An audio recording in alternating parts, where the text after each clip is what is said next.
What you're about to see is a real-life story, taken from the files of the police racket and bunco squads, business protective associations, and similar sources all over the country. It is intended to expose the confidence game, the carefully worked out frauds by which confidence men take more money each year from the American public than all the bank robbers and thugs with their violence. Captain Braddock. Captain Braddock. Ready.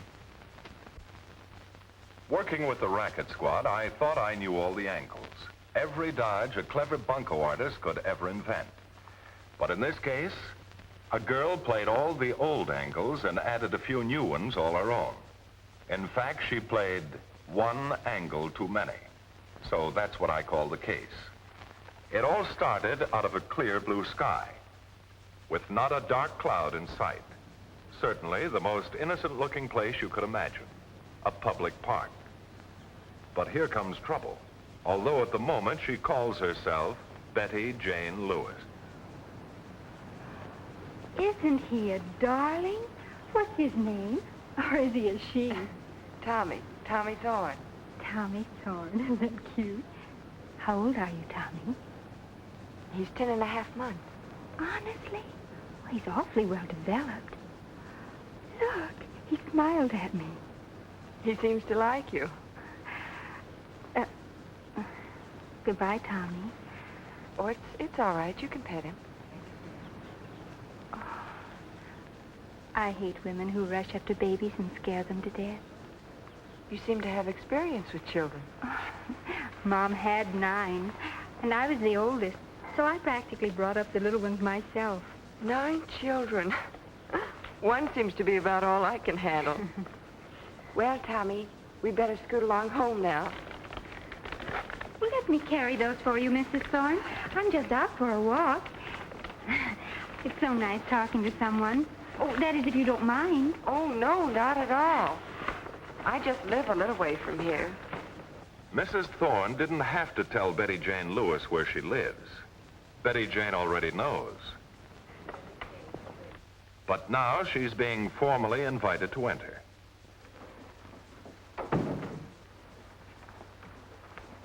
Just put those things down anywhere.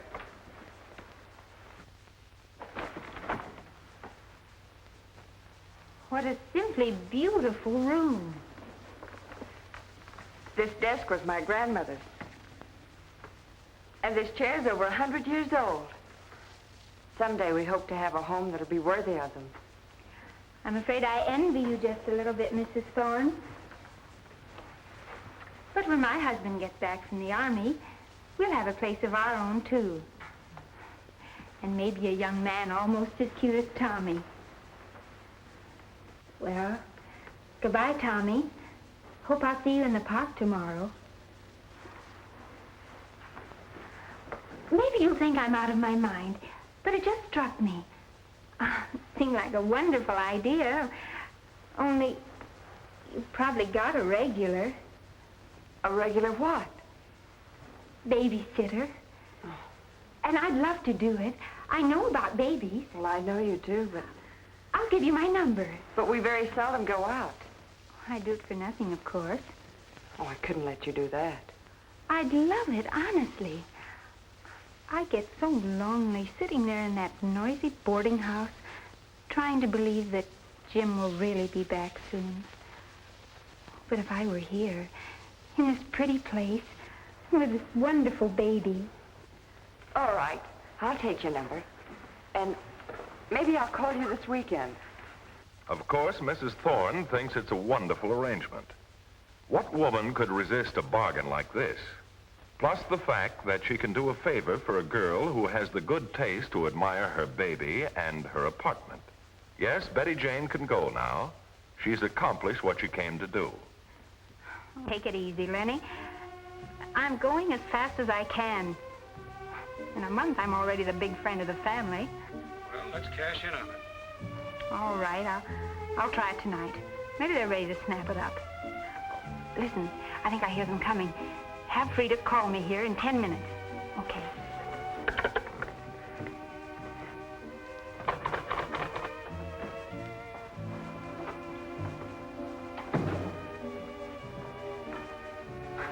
I'll bet that guy gets more mail than Santa Claus. Oh, hello. I didn't hear you come in. How's my precious Tommy? Heavenly as usual. Had his dinner at 6 and went right to sleep. Wonderful. Hello? Oh, yes. Yes, just a moment, please. For you. Me? Only my landlady knows I'm here. I told her to call in case there was a telegram. Hello? Yes, Mrs. Wilson? Oh, will you read it to me, please? What was that date again? The 18th? Oh, how wonderful. Oh, thank you for calling, Mrs. Wilson. Thank you. A 10-day leave. You'll be in San Francisco on the 18th. Why, that's just 2 weeks away. Oh, isn't that wonderful, Betty Jane? I'll bet he'd rather stay out there and just read your letters. Oh, I'll take a quick shower and then drive you home. thank you.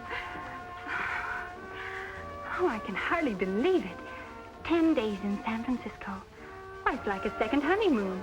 Only I never had a first. Now, I'm the one who envies you. While I'm still here to look after Tommy, you ought to take a few days off. Drive up to Monterey, where we had such a good time last year. Well, it would be wonderful, but And Fred looks tired. I didn't want to say so, but he does. he has been working awfully hard lately. You could stand a change, too. You ought to do it before I go, because I may stay up there. All right. I'll talk to Fred about it. Fred thought, with a little persuasion from his wife, that it was a pretty good idea, too, to take advantage of Betty Jane's free service before she left.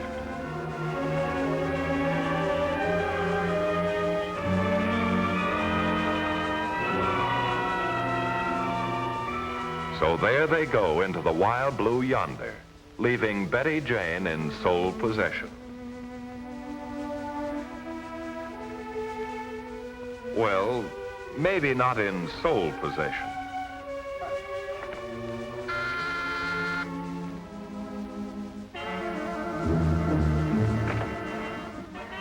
Are you crazy, coming here before they're even out of sight? What's the difference? They're gone, aren't they? I told you not to come until noon. I couldn't wait any longer. Well, now, that's better. Miss me? But it's best to be careful.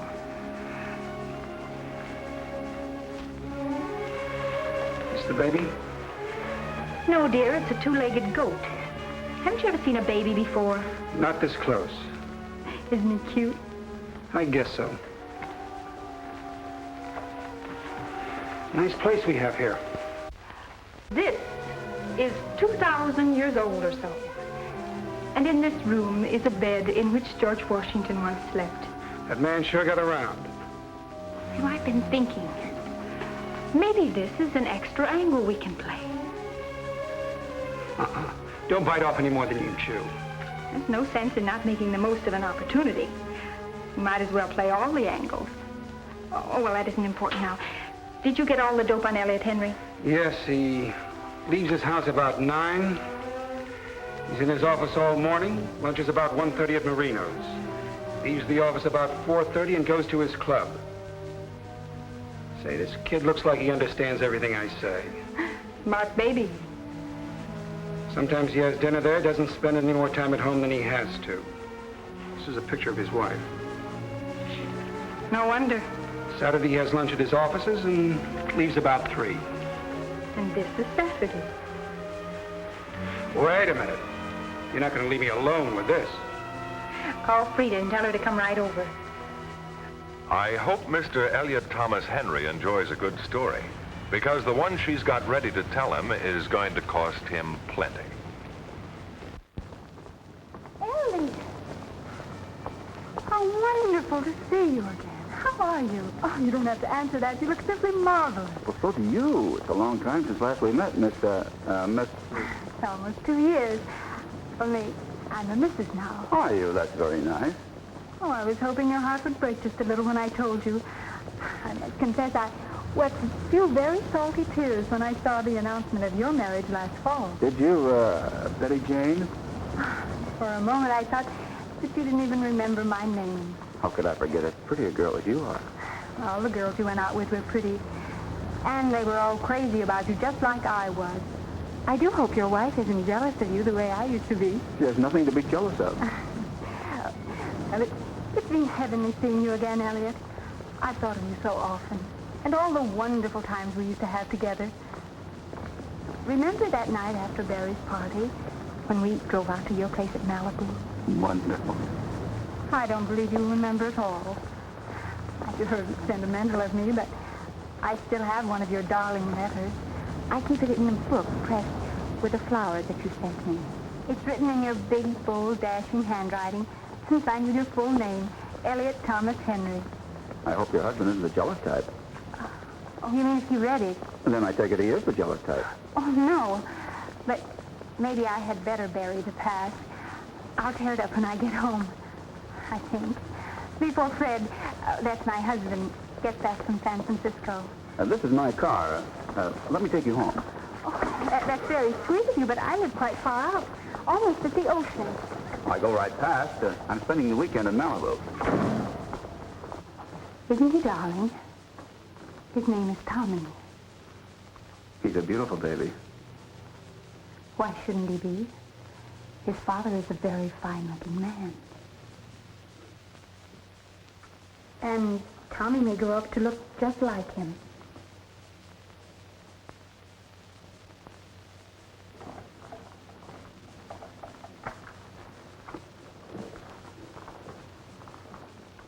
What may I fix for you?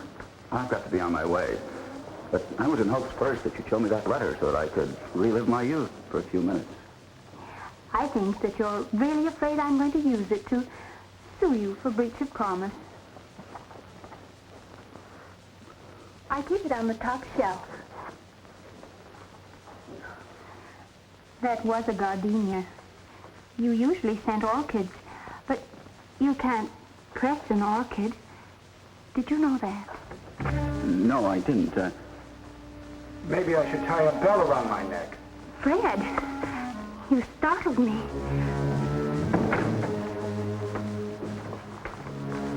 Didn't you go to San Francisco? Evidently not. Oh, this is Elliot Henry. How are you?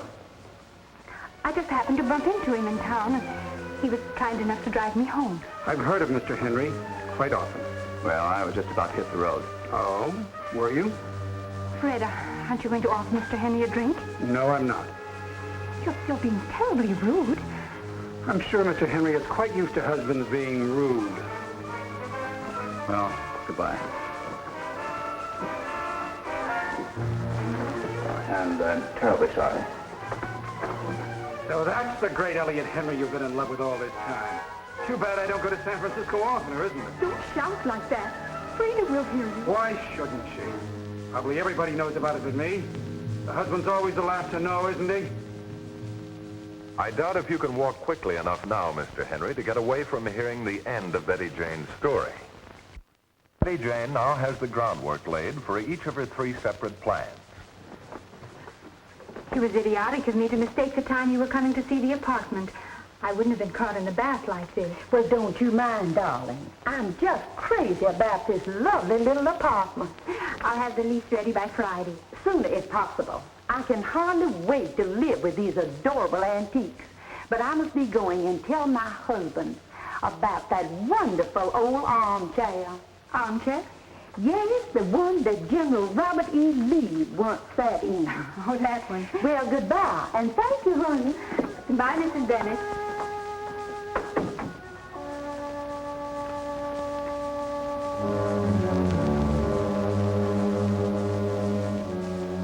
I know I shouldn't be calling you at this hour at home, Elliot, but he went out for a moment.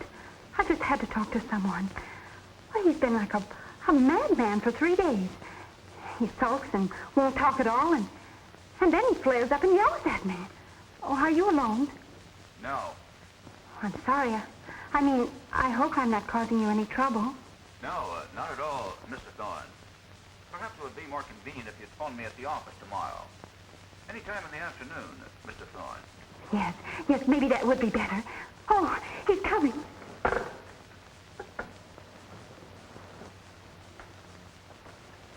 How many times have we rented this place? 11. I was hoping we'd make it a round dozen. Certainly a bargain at $150 furnished. Maybe we can. Mrs. Phillips called while you were out. Wants to look at it tomorrow. Then Mrs. Bennett called to ask if she could bring her sister over to see her new apartment. Is that the southern one? Yes'm. She always just crazy about this lovely little old apartment. Especially this lovely old chair that General Lee once set his lovely little old self down on. Did you settle with Carson about the furniture? Is he ready to take it off our hands? He won't pay till he's got it. Well, he won't get it until he pays. Well, I'll work on him tomorrow. Which reminds me. Oh, if I'm going to play my big scene with Elliot Henry tomorrow, I'd better get my 8 hours beauty sleep.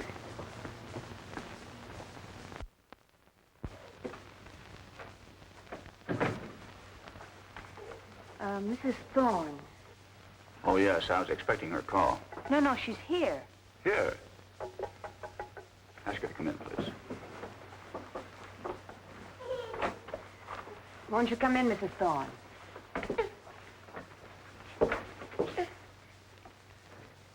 I suppose I shouldn't have come, Elliot, but I was frantic with worry. I need your advice. Yes, of course. Sit down. Oh, I was a fool to keep that letter of yours. He saw it? Dropped out of the book and he read it. He wouldn't believe it was an old one. He said it's enough evidence to get him a divorce. It isn't, is it? You mean he named me? He raved like an insane man. He said he was going to your wife. But surely if you told him that it was When he's divorce... jealous like this, I just can't do a thing with him. Once before, What happened? I had to go away for a while, and he followed me. In spite of the way he acts, or maybe because of it, he really does love me. When he began to miss me, he cooled off and came after me. Maybe you'd better go away again. Well, I thought of that, but this time I have no place to go. Mother's dead now, you know, and I haven't any money. He took everything out of our joint account. Why, he even took my rings. Poor kid. Then you've got to let me help you. Elliot, I didn't come here to beg. I came for advice. Get away quickly. Europe or South America. It's impossible. No, it isn't. Now listen here, Betty Jane. You've got to think of my position, too. I am. If Fred ever finds out the truth about you and me and Tommy. Oh, I'm so sorry to have dragged you into this. Then you'll make it easier for me to get out. You have to go away again. But, Elliot, you don't realize. A trip like this, with a baby, why, it would cost thousands. Cost me more if my wife... I can't afford to have her hurt.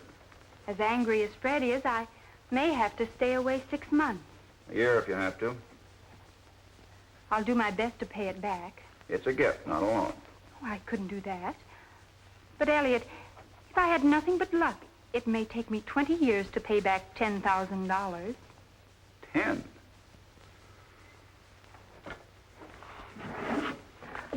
Oh, it's too much, really.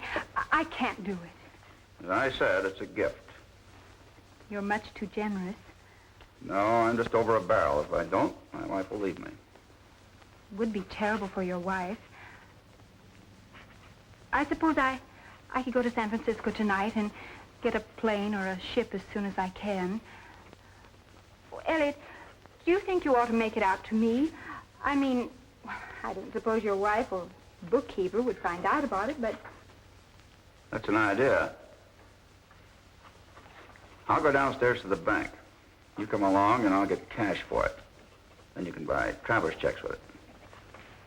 Yes, I suppose cash would be safer for both of us.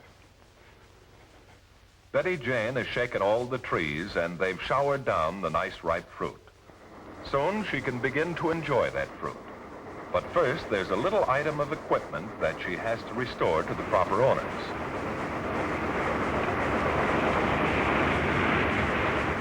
Oh, I'm so glad you're here. I began to worry whether you got my wire or not. Oh, Tommy, darling, you look wonderful. I hated cutting into your vacation like this. Oh, and of course, you're real sore about Jimmy getting back sooner than he expected. Well, I didn't know quite what to do about Tommy. I called, but they couldn't locate you. Oh, that's all right. We're tickled to have him. Oh, and he's been an angel. I'll miss him terribly. Why don't you take him up to San Francisco with you? Make a nice surprise for Jim. What are you doing? Well, you've had expenses. There's been wires and extra train fare, and, well, we want you and Jim to have a big time. Oh, Fred, really, I can't. Board? On the board? Oh, we'll have a wonderful time, Betty Jean, and drop me a note. Oh, I will. Goodbye, Tommy. Goodbye, everybody. Bye-bye. Bye. And goodbye, dear Mr. and Mrs. Thorne. You were easy trees to shake, too. Rid of the kid? No, dear. He stopped off in the club car for a cigarette. Of course, I got rid of him. I didn't like the way that kid kept looking at me. What's the matter? Was he a better judge of character than his parents? Where'd you get that? Some kind man forced it on me. In fact, so many kind people have been forcing money on me that my arms are all black and blue from being twisted. How much? 50. Better than a poke in the eye with a sharp stick, isn't it? Yeah. What happened to the 10 grand you got from Casanova? It's right here. What happened to the 3,000 you got for the furniture?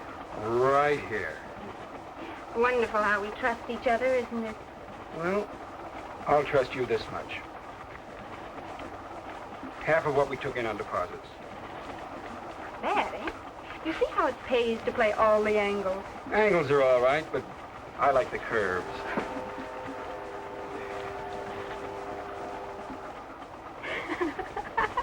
What's so funny?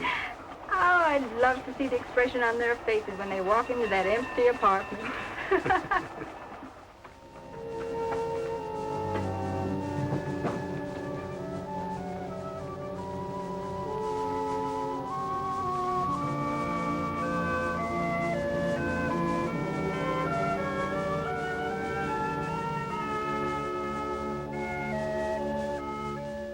Their expressions hadn't improved much by the time I saw them a week later. Is that the woman who showed you the apartment? I don't know. I'm not sure at all that that's the woman. When she showed me the apartment, her hair was done in a bath towel, and her face was so shiny with cold cream, I could almost see my own reflection in it. An excellent disguise. She used that dodge on all the others. She's a very clever operator. Probably spent months working out the details of her campaign, such as imitating your signature, Mrs. Thorne. I just can't believe it. I can't either. She was so sweet and helpful. She was. She helped herself to everything in sight. Didn't she, Mr. Henry? Honey, did General Robert E. Lee ever sit in that chair of yours? Well, I don't think so, but General Grant might have. It's dreadful. Simply dreadful. The lies that some people will tell just to rent a little old apartment. The department is very anxious to round up these two and at least get part of your money back. Are you all ready to prefer charges? Certainly. Naturally, if that's the only... Well, I, for one, intend to prosecute this case. General Grant. Huh. How about you, Mr. Henry? Will that be necessary with all the others filing charges? Well, these are separate charges. You see, in your case... I prefer to remain anonymous. As you like. Anonymity sometimes comes high. If you want $10,000 worth... Maybe I should write it off to experience? Then I won't ask you to stay any longer. The reporters will be here in a moment. Thank you.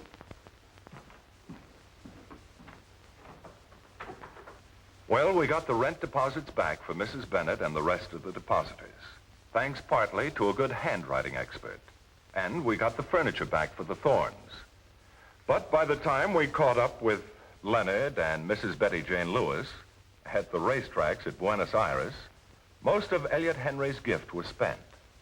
Oh, there was some of it left, but since Mr. Henry didn't change his mind about prosecuting, it went into the pockets of a very incompetent lawyer who had promised Betty Jane he could get her off on probation. Betty Jane had complete confidence in him because he seemed to know all the angles. But he, too, tried one angle too many. So you'll be free from her for quite a while. But remember, there are lots of others like her. Our files are filled with the records of a lot of other victims. An easy directory to get your name into, because it could happen to you. I'm closing this case now, or rather the courts will, but there'll be others, because that's the way the world is built. Remember, there are people who can slap you on the back with one hand and pick your pocket with the other. And it could happen to you.